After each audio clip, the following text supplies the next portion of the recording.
उसका प्यार कभी उसके पैशन से कम नहीं हुआ। वो कल भी चैंपियन था, आज भी चैंपियन है और आगे भी चैंपियन रहेगा। मुझे बेस्ट हेयर स्टाइल या बेस्ट बॉडी नहीं चाहिए, बस मुझे मेरा फुटबॉल दे दो, फिर मैं तुम्हें दिखाता हूँ कि मैं क्या कर सकता हूँ। इस लाइन को कहने वाले स्पोर्ट्स की दुनिया के एक ऐसे सितारे हैं जिनका नाम सदियों तक नहीं भुलाया जा सकता। वो एक इंटरव्यू में कहते हैं कि लोगों को लगता है मुझे सफलता रातों रात मिल गई, लेकिन वो लोग ये नहीं जानते कि मेरी वो रात 17 साल और 114 दिन लंबी थी। एक समय ऐसा था जब उस शख्स के पास उसके इलाज के पैसे तक नहीं हुआ करते थे।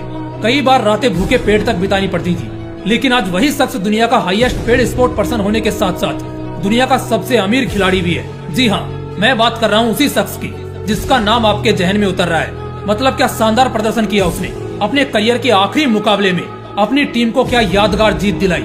आज इस शख्स के सफलता की दीवानी कई देशों की करोड़ों जनसंख्या है, लेकिन वो कहते हैं ना, संघर्ष और दर्दनाक नाकाम दिन किसी को नहीं छोड़ते। ऐसे ही दिनों से गुजरकर हर कामयाब इंसान अपनी खूबसूरत जिंदगी, यानी उस कामयाब जिंदगी के पहले के वो दर्दनाक दिनों की दास्तान लिखता है, जिससे होकर हर किसी को गुजरना है। दोस्तों, आगे बढ़ने से पहले मैं एक बात आपसे पूछता हूँ, जब भी हम किसी सफल इंसान की बायोग्राफी को सुनते हैं, जानते हैं, तो इससे हमारा कितना फायदा हो सकता है। अब जरा आप खुद सोचो, जो शख्स आज लाखों नहीं, करोड़ों नहीं, अरबों लोगों को अपना दीवाना करके बैठा है, सैकड़ों कामयाबियों को अपने नाम करके बैठा है, अगर उनकी जिंदगी का जरा सा हिस्सा भी आपको छू जाए, तब भी आप कितना बड़ा मुकाम हासिल कर लोगे। बस इसी पावरफुल विजन के साथ आज के इस वीडियो में मेसी की जिंदगी से 5 पावरफुल और अनबीटेबल लाइफ लेसन्स को जानेंगे, उनके साथ हुए घटनाओं को रिलेट करते हुए, जो हम सभी के लिए लाइफ चेंजिंग साबित हो सकता है। तो कुर्सी की पेटी बांध लीजिए, धमाकेदार और मजेदार किस्सों का धमाल मचने वाला है। तो चलिए जानते हैं। Lesson number 5, die passion. Messi का फुटबॉल के प्रति जो पैशन था ना, उसका आप अंदाजा भी नहीं लगा सकते। पैशन के पहले डाई शब्द का इस्तेमाल इसलिए किया गया है क्योंकि उनका खेल उनके लिए उनकी जिंदगी से बढ़कर था। अच्छा, मैं आपसे पूछता हूँ, अगर आपको अपने पैशन और अपनी जिंदगी में से किसी एक को चुनना होगा तो आप किसे चुनेंगे? मैं दावे के साथ कह सकता हूँ, आप में से 99% लोग जिंदगी को चुनेंगे। देखो, यहाँ ना तो सीधे सीधे मौत मिल रही है और ना ही सपना सच हो रहा है, लेकिन आपके पैशन को फॉलो करना आपकी जिंदगी पूरी तरह तबाह कर सकता है। अगर ऐसी सिचुएशन आ जाए तो क्या तब भी आप अपना पैशन फॉलो करोगे? अगर आपका जवाब हाँ में है तो मुबारक हो, आप भी फ्यूचर में अपना सिक्का चमकाने के लायक हो। बचपन की एक बहुत छोटी सी उम्र में, 11 साल की छोटी सी उम्र में मेसी को हुई एक ग्रोथ हार्मोन डेफिशिएंसी की बीमारी, जिसके चलते उनका डेवलपमेंट दूसरे बच्चों के मुकाबले बहुत स्लो होगा। उनके ट्रीटमेंट का खर्च $1000 हर महीने होता था और इस बीमारी के चलते उनके हेल्थ पर बहुत बुरा असर पड़ सकता था। डॉक्टर ने उन्हें और उनकी फैमिली को यही एडवाइस किया था कि उन्हें ट्रीटमेंट लेने के साथ साथ फुटबॉल जैसी इतनी हाई एनर्जेटिक गेम को हमेशा हमेशा के लिए अलविदा कहना होगा, वरना समय के साथ उनका कद बहुत ही छोटा रह जाएगा और जिंदगी भी खतरे में पड़ सकती है।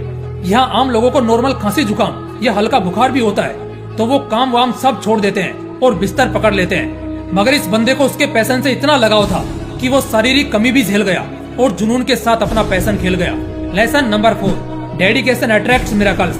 हाँ, चमत्कार होते हैं, बिल्कुल होते हैं, किसी की भी जिंदगी में हो सकते हैं, जैसे मेसी की जिंदगी में हुआ उसके बचपन की उम्र में। लेकिन चमत्कार होने के लिए भी कुछ करना पड़ता है। यहाँ आगे की घटना सुनना, कुछ अद्भुत सीखोगे। जैसा कि अभी आपने देखा, मेसी को हार्मोन डेफिशिएंसी की बीमारी थी, जिसका खर्च उस जमाने में $1000 था, यानी आज से लगभग 27-28 साल पहले तकरीबन 70 से 80 हजार रुपए। इतना उसके घर की इनकम नहीं थी, जबकि इतना खर्चा होना ही था। मेसी का परिवार हर संभव कोशिश कर रहा था किसी तरह उसके बीमारी का खर्च जुटाने में, लेकिन ये मुमकिन ही नहीं था क्योंकि ये खर्च हर महीने होना था और ये एक बीमारी थी तो इसे नजरअंदाज भी नहीं कर सकते थे। मेसी अपनी धुन में मस्त थे, वो अपना खेल खेलने में जबरदस्त थे। वो एक दिन भी प्रैक्टिस मिस नहीं करते, कभी कोई मैच मिस नहीं करते। इसी तरह एक हाईली टफ गेम में जब स्पेन में मौजूद यूथ एकेडमी ऑफ बार्सिलोना के डायरेक्टर ने मेसी को खेलते देखा तो वो उनके खेल से बहुत आकर्षित हुए। तुरंत वो समझ गए कि ये बंदा दूसरों से बहुत अलग है और इसमें दूसरे यूथ के मुकाबले बहुत ज्यादा काबिलियत है। बस इसी से उन्होंने मेसी को ऑफर दिया कि अगर वो उनके लिए खेलेंगे तो उनके इलाज का पूरा खर्च उनका क्लब उठाएगा। उनके और उनके परिवार के लिए उस समय ये किसी लॉटरी या चमत्कार से कम नहीं था और फिर मेसी ने उसे एक्सेप्ट किया। दोस्तों, यहाँ गौर करना, मेसी को जब उनकी बीमारी वाली बात पता चली, उस समय अगर वो इसी डर से या इसी बहाने के साथ अपने खेल को अलविदा कर देते तो क्या उनका इलाज पॉसिबल हो पाता? क्या वो ठीक हो पाते? नहीं ना। अगर वो खाली बैठे होते, खेल को खत्म कर देते, तो यही बीमारी उन्हें हर बढ़ते दिन के साथ और खोखला कर देती और फिर वो आज जो इतने काबिल हैं, शायद उन दिनों किसी काबिल ना बचते। इसलिए समझो, चमत्कार जरूर होगा, इनफैक्ट हुआ है और बहुत शानदार चमत्कार हुआ है, लेकिन वो भी तभी होगा जब आप अपने डेडिकेशन के साथ बिना सौफ के मेहनत करोगे। Lesson number 3, win over emotions. इस कॉन्ट्रैक्ट के साइन होने के बाद मेसी को बार्सिलोना के लिए खेलने को स्पेन जाना था, वो अभी बहुत यंग थे, जिस वजह से उनके पेरेंट्स काफी टेंशन में थे। मगर ये उनके करियर और पर्सनल दोनों ही जरूरतों को सेटिस्फाई करने का एक खूबसूरत मौका था, जो शायद दोबारा मिले या ना मिले। इसी बीच उनकी दादी की भी डेथ हो गई, जिनसे मेसी बहुत क्लोज थे। इनफैक्ट आज भी वो अपनी सक्सेस का क्रेडिट अपनी ग्रैंड मदर को ही देते हैं। उन्हें उनकी दादी से बहुत लगाव था, लेकिन जब उनकी दादी चल बसी तो मेसी को बड़ी कम उम्र में बहुत बड़ा झटका लगा। फुटबॉल के प्रति उनकी दादी ने ही उन्हें बहुत ज्यादा प्रोत्साहित किया था और वही उन्हें हमेशा सपोर्ट करती थी। लेकिन उनकी मौत के बाद मेसी का भी अपने खेल के प्रति वो मोटिवेशन, वो डेडिकेशन कम होने लगा था। वो ग्राउंड जाना भी छोड़ रहे थे, लेकिन उस वक्त उनके फादर ने उन्हें सपोर्ट किया, उन्हें हिम्मत दी। कॉन्ट्रैक्ट के तहत अब उन्हें बार्सिलोना क्लब के लिए खेलना था, जो स्पेन में था। स्पेन जाना इतना आसान भी नहीं हुआ, क्योंकि बहुत सी इमोशनल एनवायरनमेंट ने उन्हें घेरा। एट द एंड वो अपनी पूरी फैमिली के साथ स्पेन के लिए रवाना हुए, जहाँ से उनके सफर की एक नई शुरुआत होनी थी। एक अनजान शहर में सरवाइव करना इतना आसान भी नहीं होता था। इस बीच परिवार ने भी कई तकलीफें झेली, मगर मेसी का प्रोफेशनल करियर दिन ब दिन बेहतर होता दिख रहा था। यहाँ पर तो कई लोग ऐसे होते हैं जो अपना रूम तक शिफ्ट होने से घबराते हैं कि कैसे वो नई जगह अपने आप को एडजस्ट करेंगे। इतना इमोशनल हो जाते हैं कि घर से दूर जाने को भी कतराते हैं, और यही कंफर्ट उन्हें कभी जिंदगी में ग्रो करने नहीं देता। ये दौर मेसी की जिंदगी में भी आया था। सारे दोस्त, सारी यादें, सारे पुराने लोगों को छोड़कर उन्हें एक नए माहौल में जाना था। यहाँ उन्होंने अपने इमोशन पर जीत पाई और दोगुने जुनून के साथ स्पेन पहुंचे, और हर संघर्ष को झेलते हुए खेल को और बेहतर करते गए। Lesson number 2, solid comeback attitude. आगे की कहानी आप सब जानते ही है। कैसे 2 साल बाद ही, यानी अपने 18th बर्थडे पर उन्होंने सीनियर टीम कॉन्ट्रैक्ट को साइन किया, जहां अब वो इंटरनेशनली अपने खेल को रिप्रेजेंट करने वाले थे। 2005 में मेसी के खेल को देखते हुए अपोजिशन टीम के कोच तक ने ये कहा था कि आज तक उन्होंने किसी भी खिलाड़ी को मेसी की तरह खेलते नहीं देखा है। उनके जैसा दूसरा कोई नहीं है। वो मैदान पर हर खिलाड़ी के मुकाबले एक्स्ट्रा एफर्ट डालते हैं और अंधेरा होने तक प्रैक्टिस करते हैं। दोस्तों 2012 में उन्होंने रिकॉर्ड्स पर रिकॉर्ड्स तोड़ डाले, और तभी उनका नाम पूरी दुनिया में आग की तरह फैल गया। वो एक के बाद एक कई सारे अचीवमेंट्स करते गए, और 2012 ही वो साल था जब एक साल में सबसे ज्यादा गोल करने के साथ उनका नाम Guinness book of world record में भी दर्ज हुआ था। इस पॉइंट पर आकर उनका कंपैरिजन बड़े बड़े पास्ट के ग्रेट फुटबॉलर्स से होने लगा।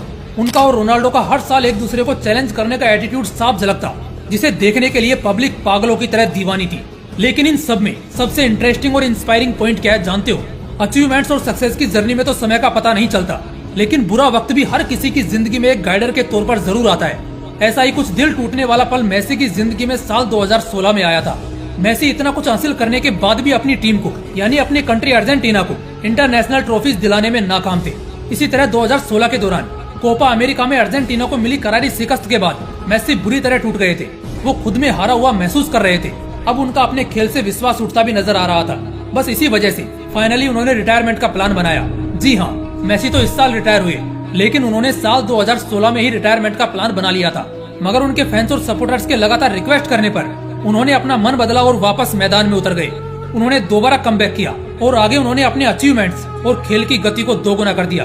उनके अचीवमेंट्स में 3 UEFA super cup, 4 UEFA champions league, 6 Spanish cup titles, FIFA world cup golden ball, UEFA men's player of the year जैसे और भी न जाने कितने सारी उपलब्धियां शामिल है। लेकिन एक बात बताइए, अगर मेसी 2016 में लगातार शिकस्त के कारण खेल को अलविदा कह देते, तब क्या उनका ये ख्वाब कभी पूरा हो पाता कि कभी वो अपने फीफा विनिंग टीम का हिस्सा होंगे? जबकि इस साल वर्ल्ड कप से पहले ही उन्होंने अनाउंस कर दिया था कि वो रिटायरमेंट लेंगे, और वो अपनी इस आखिरी इंटरनेशनल टूर्नामेंट में भी जाते जाते अपनी टीम को एक यादगार जीत दिला गए। दोस्तों इसी तरह का सॉलिड कमबैक एटीट्यूड अगर हम भी अपनी जिंदगी में रखें तो मजा आ जाएगा। देखो कई बार फिसल सकते हो, राह में भटक सकते हो, मगर कभी हौसला मत खोना। सब मुमकिन होगा और इतना मिलेगा जितना तुमने कभी सपने में भी नहीं सोचा होगा। Lesson number 1, accept the twist, ignore the excuse. जिंदगी में अगर एक कला सीख लेते हो तो आपको कभी जिंदगी में डर नहीं लगेगा और एक सेकंड का भी समय बर्बाद नहीं करोगे। हमने अब तक तो देख ही लिया है कि कैसे मेसी की जिंदगी में लगातार ट्विस्ट पर ट्विस्ट आता गया। पहले बीमारी ने घेरा, फिर उनकी सबसे क्लोज यानी उनकी ग्रैंड मदर की डेथ हुई। इलाज का खर्च मौका बनकर सामने आया। खेल को नई ऊंचाइयां मिली, कई सपोर्टर्स मिले, बीच में निराशा भी हाथ लगी, मगर आखिर में रिटायरमेंट के साथ साथ अपनी टीम अर्जेंटीना को एक यादगार जीत दिला ही गए। इसमें जो गौर करने वाली चीज है वो ये है कि मेसी ने अपनी जिंदगी के हर मोड़ को एक्सेप्ट किया। कई सारे लोग ऐसे होते हैं जो चैन से डरते हैं, उन्हें अपने घर, अपने शहर से दूर होने में डर लगता है, अपने सपनों के खातिर लड़ने में घबरा जाते हैं। उन सभी को मेसी की जिंदगी से ये सीख लेनी चाहिए कि जिंदगी में चमत्कार भी होता है, लेकिन उसके लिए भी काम करना पड़ता है। खाली बैठे रहने वालों को कुछ हाथ नहीं लगता। कुछ करोगे तो कुछ ना कुछ जरूर निकलेगा, इसलिए एटलीस्ट कुछ तो करो। आपने जो सोचा है आपको उससे कई गुना ज्यादा मिलेगा। दोस्तों उम्मीद करता हूँ आज का वीडियो जिसमें हम सभी ने मेसी साहब की जिंदगी से लेसन सीखे हैं, वो आप सभी की जिंदगी में एक खूबसूरत और शानदार प्रभाव डालने में सफल रहेंगे। अगर वीडियो पसंद आया तो लाइक और शेयर जरूर करना, और अगर चैनल को अभी तक सब्सक्राइब नहीं किया है तो सब्सक्राइब करके बेल आइकन जरूर प्रेस कर लेना। जय हिंद, वंदे मातरम।